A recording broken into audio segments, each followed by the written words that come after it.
Assalamualaikum warahmatullahi wabarakatuh. Innal hamdalillah nahmaduhu wa nasta'inuhu wa nastaghfiruh wa na'udzu billahi min shururi anfusina wa min sayyiati a'malina. May yahdihillahu fala mudilla lahu wa may yudlil fala hadiya lahu. Wa nusalli wa nusallim ala rasulil karim wa ala alihi wa sahabatihi wa man ihtada bihadihi ila yaumiddin. Rabbi israh li sadri wa yassir li amri wa hlul 'uqdatam min lisani yafqahu qawli. Amma ba'du. Hadis-hadis yang membahas tentang baiat sangat banyak. Di dalam Sunan Nasa'i saja itu hampir ada 14 halaman. Dari sekian hadis baiat itu yang paling menarik adalah sabda Rasulullah sallallahu alaihi wasallam, "Man mata wa laysa lahu al-bai'ah." Dalam riwayat yang lain, walaisa fi unuqihi bai'an, mata. Ada yang membaca berikutnya maitatun jahiliyah. Ada juga yang membaca mata mitatun jahiliyah. Kebetulan hadisnya sahih. Hadis ini kalau diterjemahkan bisa saja man mata, barang siapa wafat meninggal dunia, walaysa lahu bai'ah, tapi yang bersangkutan ini tidak punya bai'at, walaysa fi unuqihi bai'ah, itu di lehernya itu tidak punya bai'at, mata, maka wafatnya orang ini maitatun jahiliyah, seperti matinya orang-orang jahiliyah. Dikeluarkan Imam Muslim dan lainnya. Pertanyaannya, kalau seorang ini di-warning matinya itu jahiliyah, kira-kira kafir atau tidak? Kafir. Didukung bukan hadis tetapi asar dari Umar bin Khattab.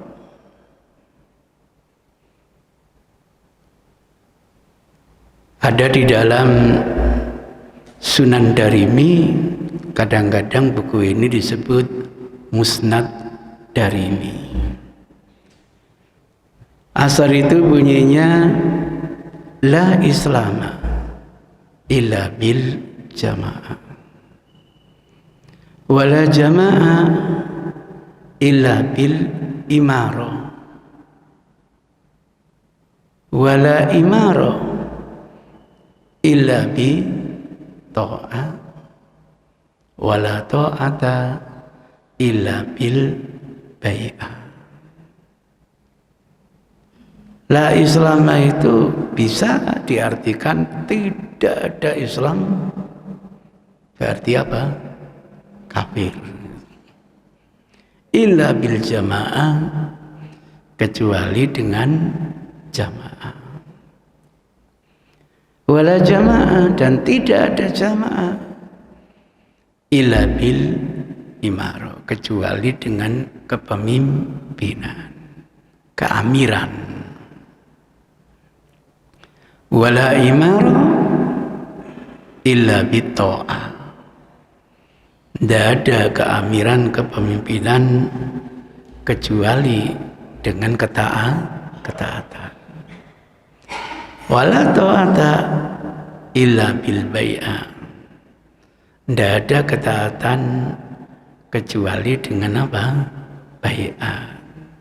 Kesimpulannya, tidak ada Islam tanpa bai'ah.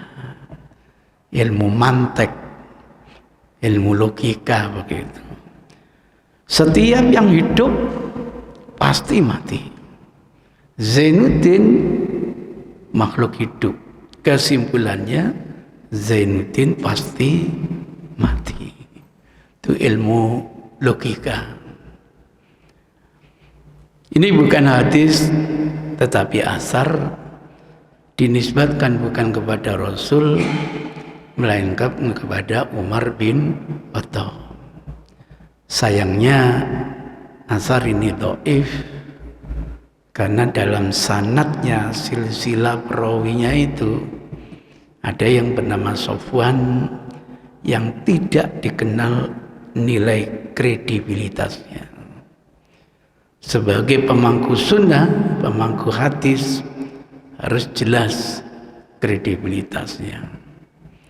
Bahkan tidak dikenal kedzobitannya, kecermatannya. Sebab perawi hadis yang bisa diterima itu harus memenuhi kriteria kredibel, orang yang bisa dipercaya, thiqah. Di samping itu dia harus dzabit, harus cermat, sadrun dalam hafalannya, au kitabatan dalam tulisannya. Kalau didikte gurunya, ditulis seperti apa yang dikatakan oleh gurunya.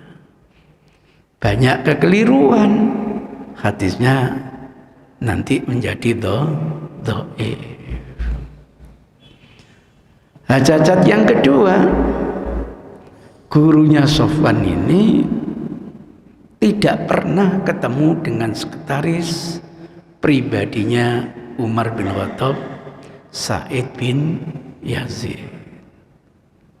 Mestinya nanti dari gurunya itu punya guru lagi, baru Sa'id bin Yazid sekretaris pribadinya Umar, baru Umar bin Khattab.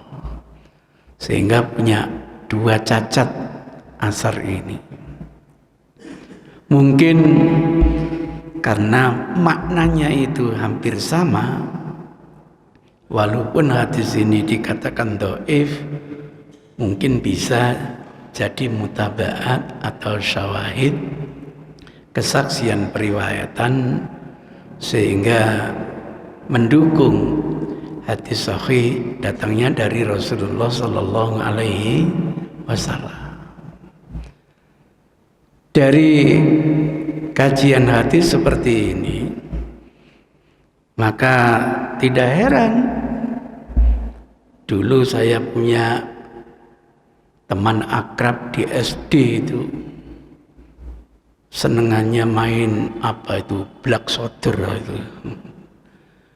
itu kalau akan papasan mesti nyelindung, nggak mau ketemu gitu. Suatu saat saya sergap, ayo mau kemana kamu gitu. Saya beri ucapan salam, assalamualaikum, nggak dijawab. Kenapa nggak dijawab?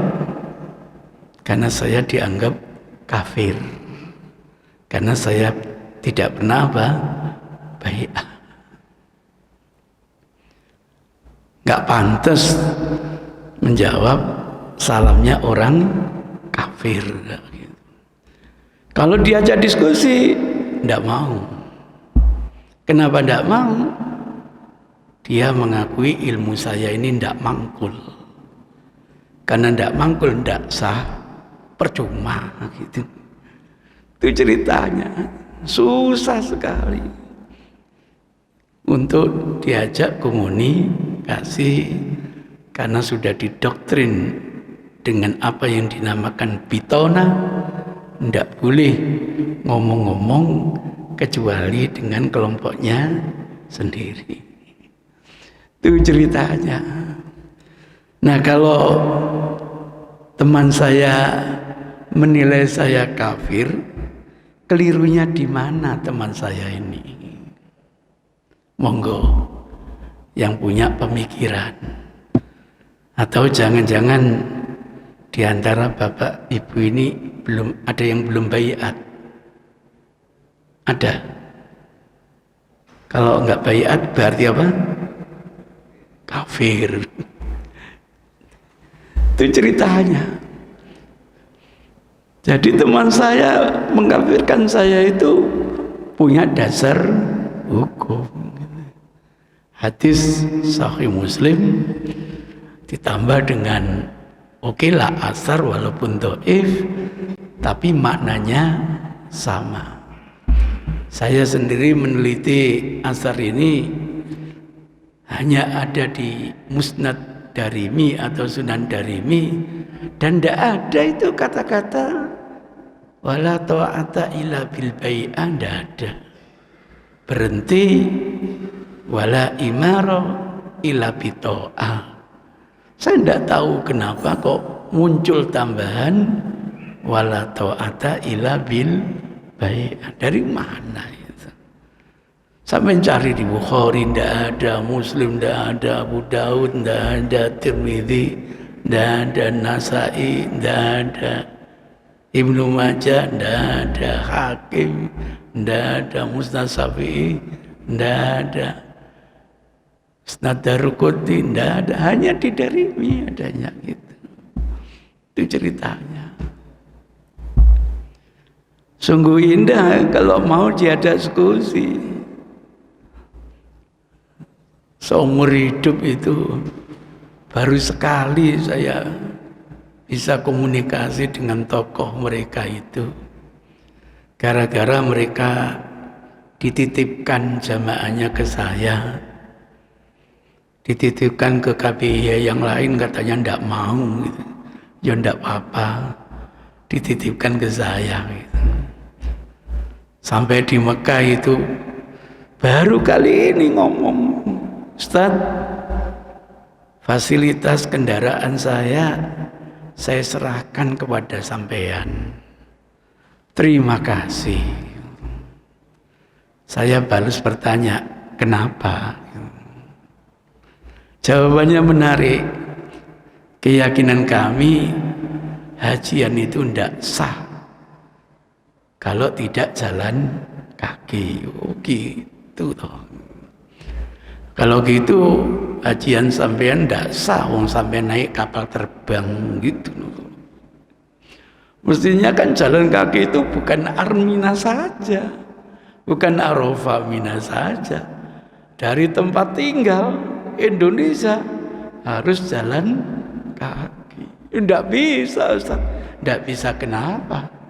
Kan banyak laut. Saya bilang sampean itu kalah sama Kiai Santan. Kiai Santan belum haji aja sudah bisa lari di atas air. Dari mana sampai ngajinya kalau harus jalan kaki? Nanti tanyakan kepada Amir sampean, ngaji lagi ya. Rasul itu selama hajian selalu di atas unta.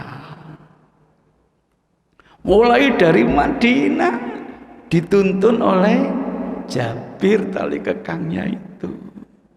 Sehingga Jabir ngerti banget unggah-ungguh manasik hajinya Rasul. Walaupun nanti estafet diganti sahabat yang lain, apalagi dari Arafah menuju ke Mina, itu nanti diganti yang lain gitu. Tetap Rasul itu di atas apa? Unta.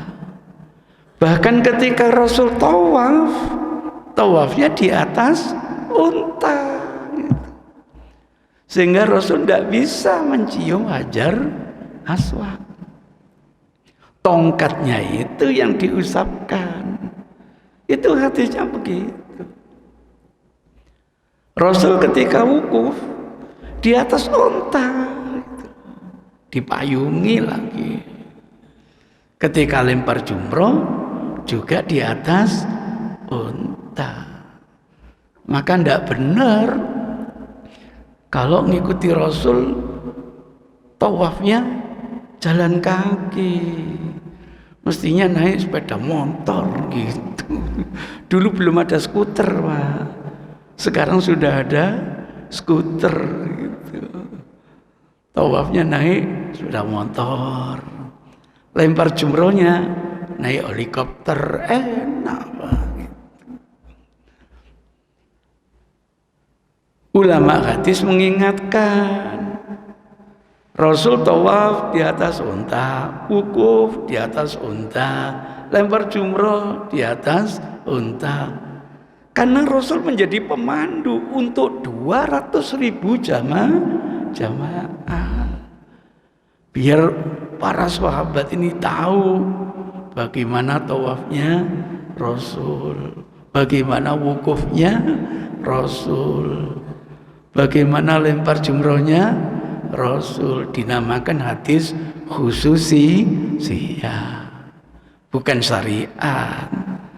Kalau syariat ya itu tadi, lempar jumroh mendingan pakai helikopter.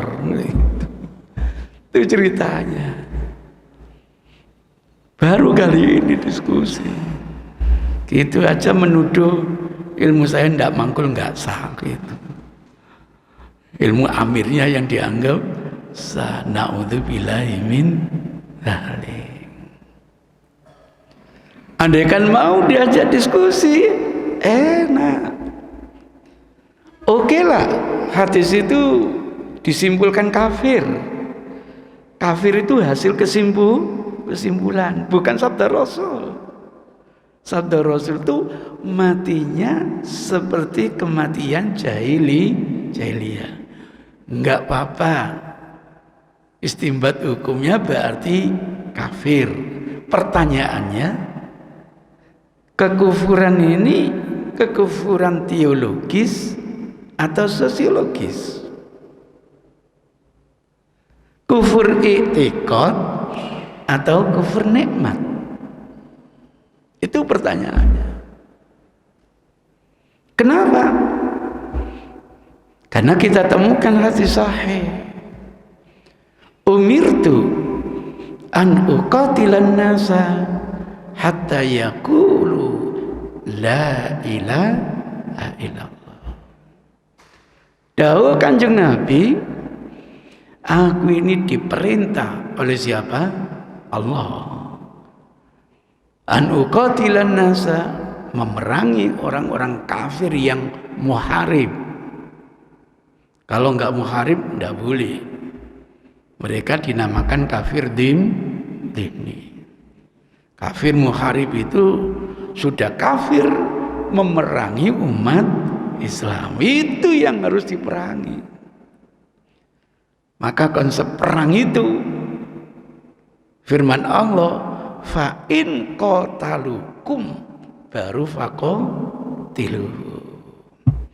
Kalau mereka memulai perang, baru umat Islam ambil tindakan. Kalau enggak, mereka harus dijaga.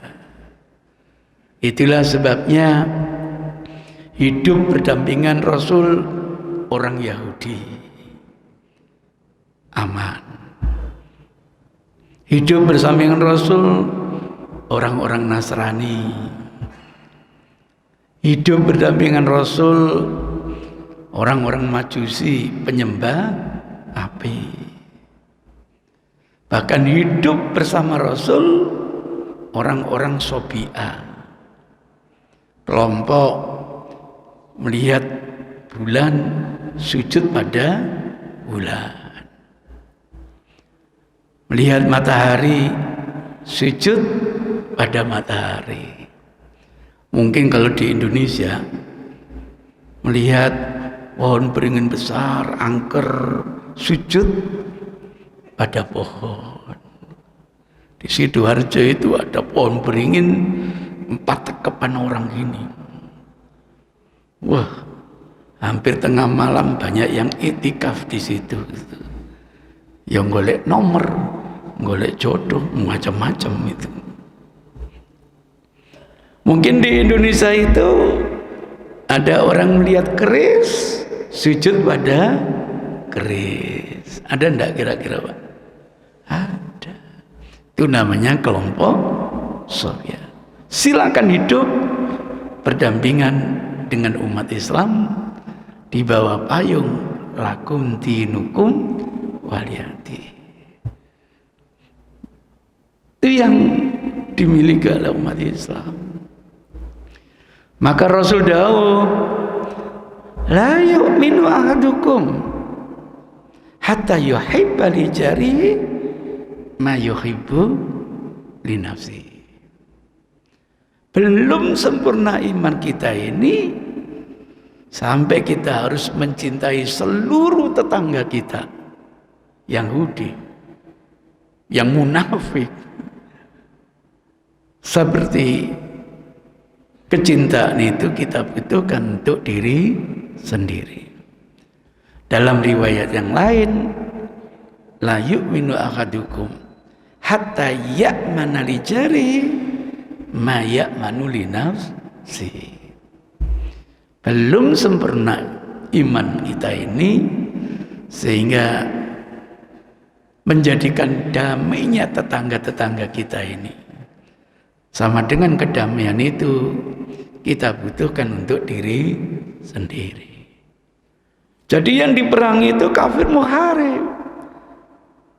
Kata Rasul hatta yaqulu, sehingga mereka mau berikrar la ilaha illallah.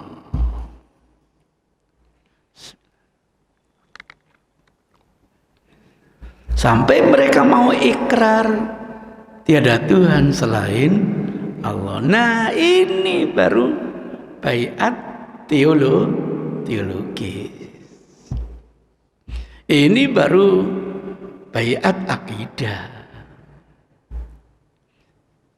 Fa'in qala, kalau mereka sudah ngomong ikrar la ilaha illallah, langsung memini dima'ahum wa amwalahum wa irdahum, maka mereka terjaga dari aku, kata Rasul.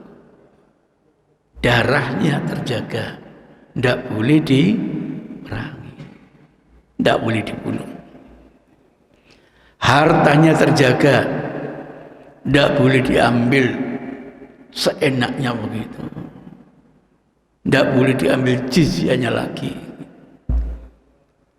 Harga dirinya juga terjaga sebagaimana layaknya komunitas muslim. Wa hisabuhum Allah, urusan dia ikrar la ilaha illallah dengan keikhlasannya dari lubuk hatinya, urusan dia dengan Allah. Atau dia ikrar itu hanya lip service, abang-abangi lambi, karena kemunafikannya, kamuflasenya, itu urusan dia dengan Allah, bukan urusan kita. Kira-kira kita sudah ikrar la ilaha illallah? Sudah. Kira-kira kita sudah ikrar asyhadu an la ilaha illallah wa asyhadu anna muhammadan abduhu wa rasuluh? Sudah. Kenapa kita masih dianggap kafir? Bahkan lebih kafir daripada orang kafir. Salaman dengan orang kafir aja nggak sampai dicuci tangan nih. Salaman dengan sesama muslim yang nggak baiat dianggap najis. Masya Allah. Ini problemnya. Jadi hadisnya sahih, pemahamannya yang bermasalah. Tidak bisa. Dalam sebuah peperangan, teman kita ini mengejar orang kafir sampai jauh sekali. Begitu kepepet, pedang sudah terhunus, lah kok ngomong la ilaha illallah kesewendel gitu. Kari menggali la ilaha illallah gitu. Lapor kepada Rasul. Apa keputusan Rasul? Qisas. Dia diqisas karena dia sudah membunuh sesama muslim. Di hadapan manusia dia sudah muslim. Urusan itu kemunafikan dia, itu urusan dia dengan Allah. Sampai segitu. Oleh sebab itu kita harus pelajari apa sih hakikat baiat itu. Baiat itu kalau diterjemahkan sederhana, janji setia. Selain urusan teologis, berarti urusan kemasyarakatan. Masuknya bab muamalat gitu. Dari arus bawah ke arus atas. Sifatnya kasuistik, kasus per kasus. Contoh konkretnya dalam kajian hadis, dulu sebelum memeluk Islam, hobinya berzina. Begitu dia memeluk Islam, menghadap kepada Rasul, mengatakan, bayatuka ya Rasulullah alla nazni. Mulai detik ini saya janji setia tidak lagi berbuat apa? Zina. Berkasus. Sebelum memeluk Islam, hobinya mencuri. Begitu memeluk Islam, menghadap kepada Rasul, berbaiat kepada Rasul. Bayatuka ya Rasul alla nasriqa. Hadisnya begitu. Mulai saat ini saya janji setia untuk tidak lagi mencuri. Andai kan Rasul masih hidup, datang ke Indonesia, yuk rame-rame berbaiat kepada Rasul. Bayatuka ya Rasul Allah korupsi. Itu. Mulai detik ini saya janji setia tidak lagi apa? Korupsi gitu. Jadi berkasus. Yang tidak korupsi gak usah baiat. Yang tidak pernah zina gak usah baiat. Mana baiatnya Abu Bakar? Tidak ada. Itu ceritanya. Dalam sejarah kita mengenal baiat Aqobah yang pertama dan yang kedua. Kasusnya apa? Penduduk Yastrib yang akhirnya berubah namanya Madinah terdiri banyak suku. Sampai 70 suku. Lah hobinya suku ini perang saudara tawuran. Yang kalah berhasil ditawan, masih hidup, statusnya menjadi hamba saya. Kalau mati ya wis gitu. Jadi orang hebat itu pertanyaannya, piro budakmu saiki? Ngono lho, gitu. Makin banyak budak, makin hebat. Kayak kiai ketemu kiai lho, Pak. Pertanyaan nih, piro saiki santrimu? Nah, berarti makin banyak santrinya makin hebat. Itu pertanyaan kuno. Sekarang sudah berubah. Piro bojomu? Nek situ gak pantes tadi kiai. Jadi begitu, Pak. Apalagi dua suku yang besar ini, Khazraj sama Aus. Masya Allah, perang sampai 320 tahun. Dinamakan perang Bu'as.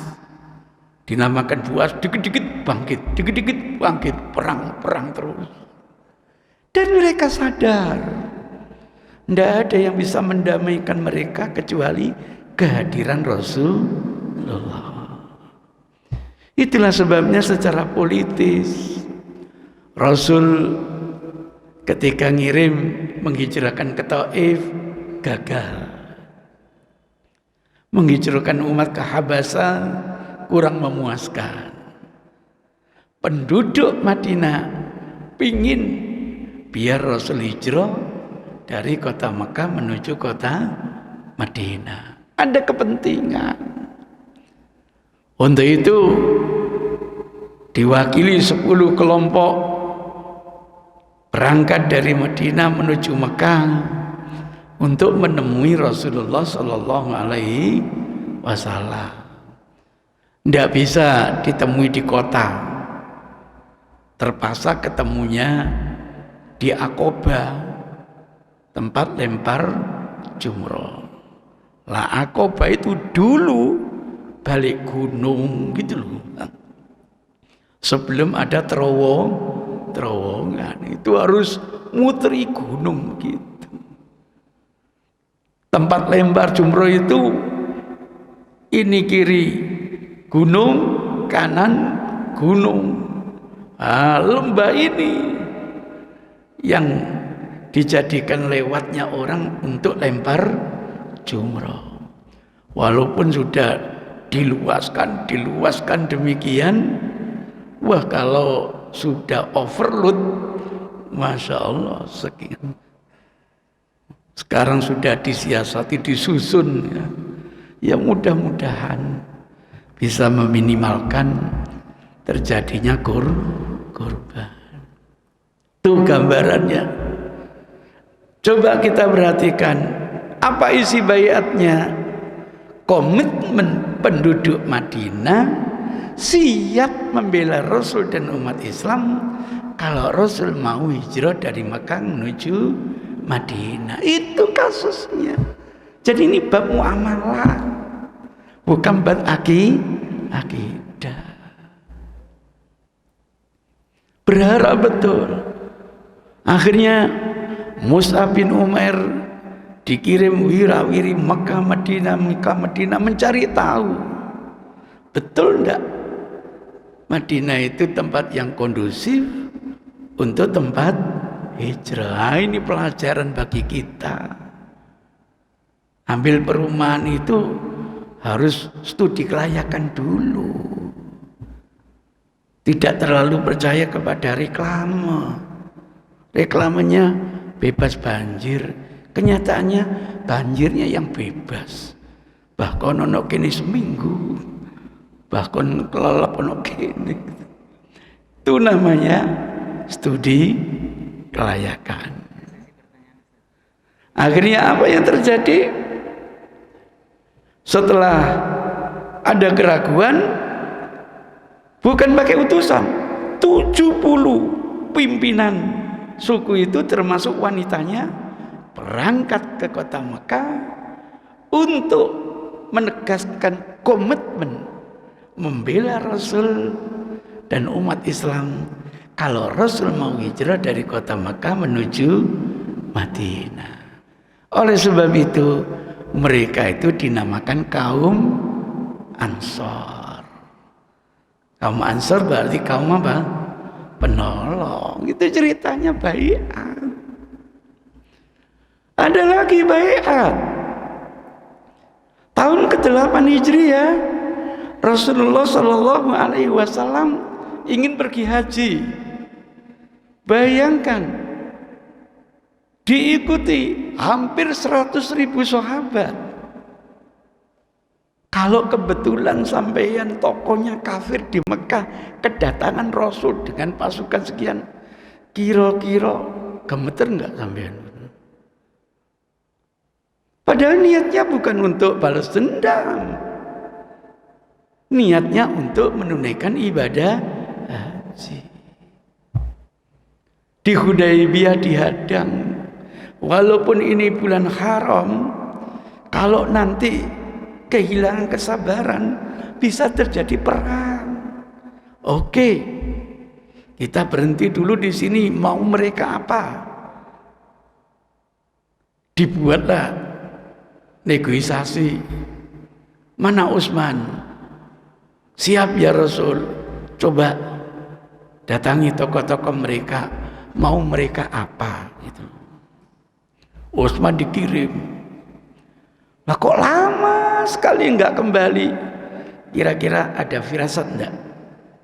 Ada, diapakan kira-kira Utsman? Sahabat berdatangan kepada Rasul untuk apa? Berbaiat. Untuk apa? Siap membela Utsman sampai titik darah penghabisan. Nubayyu al maut. Kami berbaiat kepada Rasul, siap mati untuk membela Utsman. Dikenal baiat ridwan di bawah sebuah pohon. Itu baiat. Contoh-contoh ini saya perbanyak biar paham teman-teman. Apa sih sebenarnya baiat teologis dan apa baiat sosiologis? Periode dakwah kota Mekah, Rasul punya firasat. Banyak penduduk Yaman yang akan memeluk ajaran Islam. Dikirimlah Mu'ad bin Jabal. Dipesan, ya Mu'ad, innaka lata'ti ila ahli kitab. Yang kamu hadapi nanti komunitas ahli kitab. Faltakun awwalu ma tad'u ilaihi syahada alla ilaha illallah. Sudahlah, fokuskan dakwamu syahadat ilah dulu. Jangan nyebut Muhammad. Mereka masih alergi karena bukan keturunan Bani Israel. Yang diharapkan mereka, Nabi yang dijanjikan Isa itu dari kelompok Bani Israel. Fa'inhum ata'u, kalau sudah ada ketaatan, syahadat Rasul. Fa'inhum ata'u, ajari mereka sholat. Fa'inhum ata'u, perintahkan mereka mengeluarkan zakat. Jadi masuk Islam itu begitu, step by step. Tidak masuk Islam udkhulu fisilmi kafah, belum, ada proses. Alhamdulillah banyak sekali yang memeluk Islam kewalahan. Dikirim Ali bin Abi Thalib, dikirim lagi Abu Musa al-Asy'ari.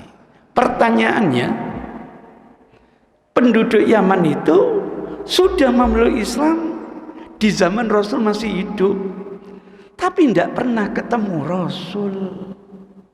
Pernah tidak baiat? Enggak. Dinamakan sahabat tidak layak, karena definisi sahabat orang yang pernah melihat Rasul. Dimasukkan generasi tabi'in tidak layak, karena mereka hidup semasa dengan Rasul. Sehingga oleh ulama hadis diistilahkan ini adalah kaum muhdhramun, kaum yang sudah memeluk Islam tapi tidak pernah berjumpa dengan Rasul. Tidak pernah mereka berbaiat karena tidak ada kasus. Klimaknya apa? Akhir kepala dakwah Rasul tidak menggunakan oral, menggunakan tulisan. Penguasa Romawi dikirimi surat, penguasa Bizantium, penguasa Ilya yang sekarang menjadi Palestina, Raja Romawi Heraklius dikirimi, termasuk Raja Najasyi. Diajak ta'alu ila kalimati sawa, diajak ketauhidan. Alhamdulillah, hasilnya Najasyi memeluk ajaran Islam. Ketika wafat, teman-teman belum tahu kalau dia sudah memeluk ajaran Islam, sehingga jenazahnya tidak disolati. Rasul tahu. Ya Allah, pakai apa ya kira-kira ya? Najasyi di Ethiopia, Rasul di Madinah, jaraknya berapa ribu kilometer. Andaikan lewat kurir kuda bisa berbulan-bulan. Andaikan lewat burung juga berbulan-bulan. Lah kok hari ini wafat, hari ini Rasul tahu. Itu ternyata pakai satelit. Muncul internet. Ya Allah.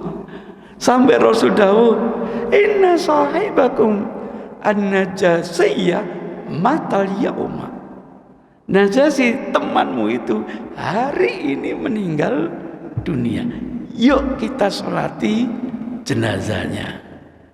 Najasyi di Habasyah, Rasul di Madinah. Itu yang dikenal dengan sholat apa? Gaib. Itu ceritanya.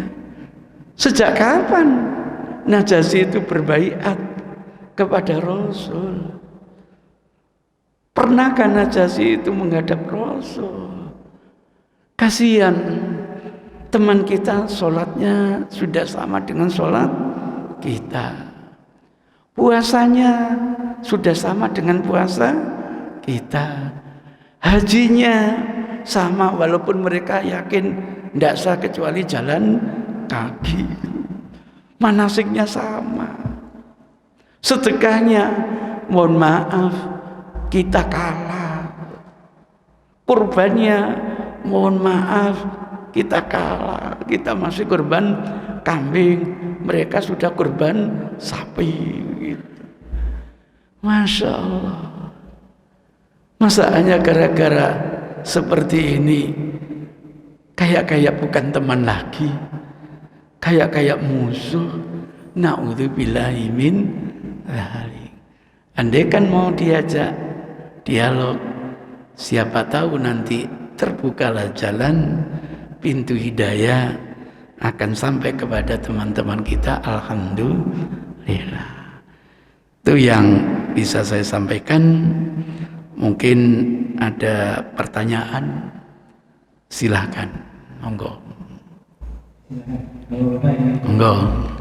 Masih ada waktu. 1 menit. Itu terbaca. Habis, gak ada pertanyaan. Sudah paham betul berarti ini, Pak. Jadi itu ceritanya, Pak. Itu ceritanya, ya Allah. Kenapa nggak mau diajak diskusi? Kalau sudah telinga kita tutup sendiri, mata kita tutup sendiri dengan penyakit fanatisme a priori, bagaimana Allah bisa memberi hidayah? Doa kita, Allahumma hdi qaumi fa innahum la ya'lamun. Ya Allah, kiranya tunjukilah teman-temanku, kasihan mereka belum mengerti. Rabbana atina fid dunya hasanah wa fil akhirati hasanah wa qina adzabannar. Wa sallallahu ala Muhammadin nabiyil ummi wa ala alihi washabihi wasallam. Walhamdulillahi rabbil alamin. Billahi hidayah wa taufik. Wassalamualaikum warahmatullahi wabarakatuh.